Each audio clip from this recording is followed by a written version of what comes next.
Good afternoon, Sister Anna. Good afternoon, Sister Anna. Good afternoon.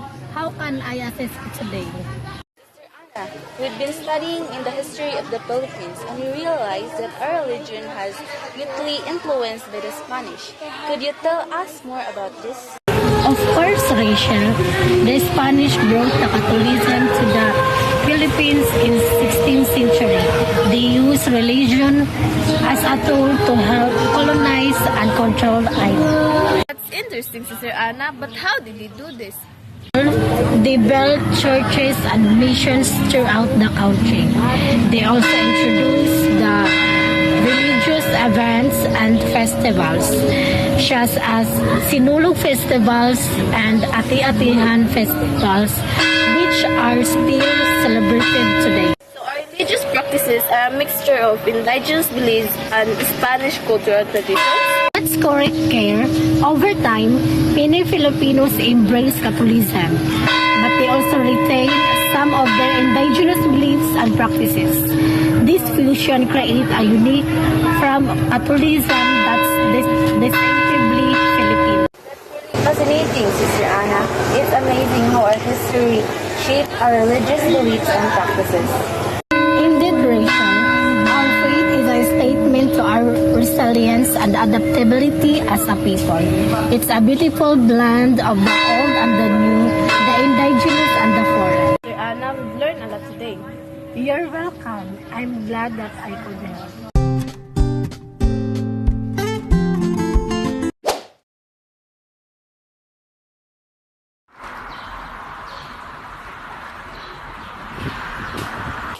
Hola, my name is Jonah and I am here to teach you the beautiful Spanish languages. Salamat po. And I'm Marianne. I'm excited to learn Spanish. How can we start? We will begin with simple greetings and basic vocabulary. You'll see how easy it is and fun to learn Spanish.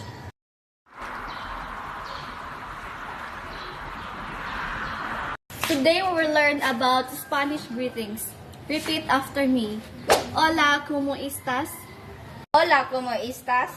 Muy bien. Now, let's talk about the Spanish traditions and customs. For example, in Spain, La Tomatina, a festival where people throw tomatoes at each other.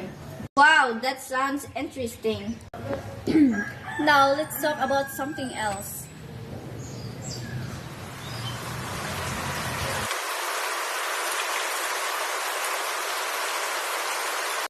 Maria, your Spanish is improving rapidly. I'm impressed. You're such a dedicated student. Gracias, Juna. I'm enjoying this language exchange program. I've also gained a deeper appreciation for Spanish culture.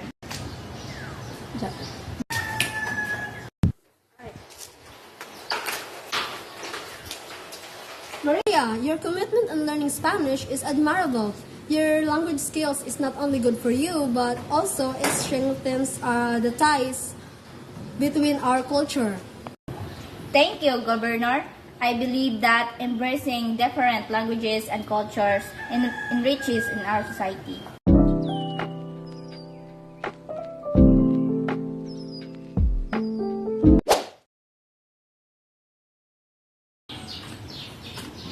Hi, Mariani.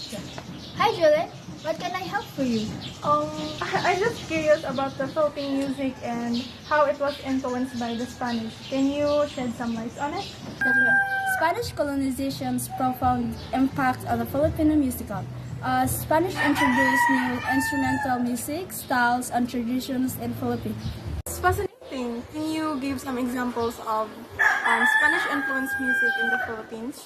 One example is the Condiment, a traditional love song. It was influenced by Spanish romantic love songs and often featured in lyrics in Spanish. Another popular genre is Harana. It originated from a Spanish tradition which serenading someone with music and songs. Do you want to hear some example of Harana? Sure, I want to.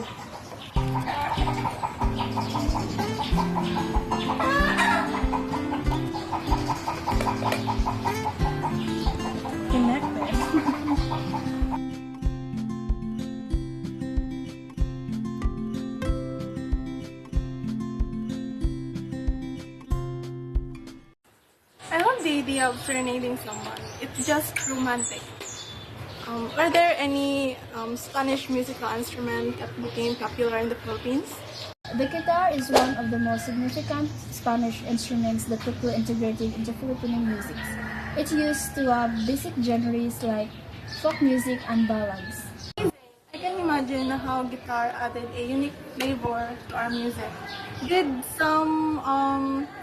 any Spanish religious music influence our music? Influence the development, church choirs, and composition of religious songs. It's fascinating how our music evolved through the blending of Spanish and indigenous elements. I'm so grateful to have this rich musical heritage. Our music is a reflection of our cultural history and expressions of our identity. It's something to be cherished and something to be celebrated.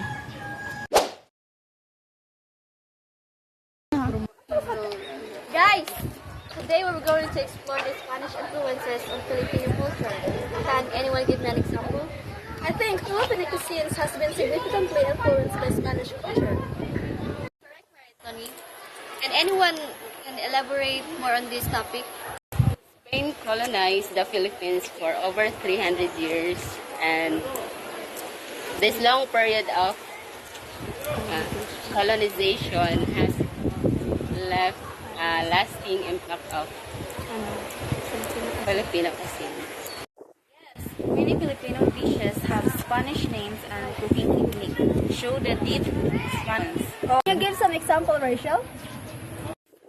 Dishes like caldereta, mechado, and even the popular lechon have Spanish influence. That's true, Rachel. It's fascinating to see how our culture have intertwined through food. It's been a great learning experience. It is amazing how food can tell the story of our shared history. Well said, Maritoni. Remember, food is not just about sustenance. It's also a reflection of our culture and history.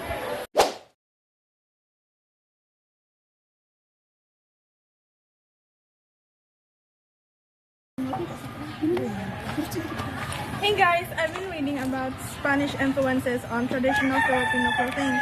It's such an intriguing topic. That's true, Jaylene. The Spanish colonization of the Philippines had a profound impact varies on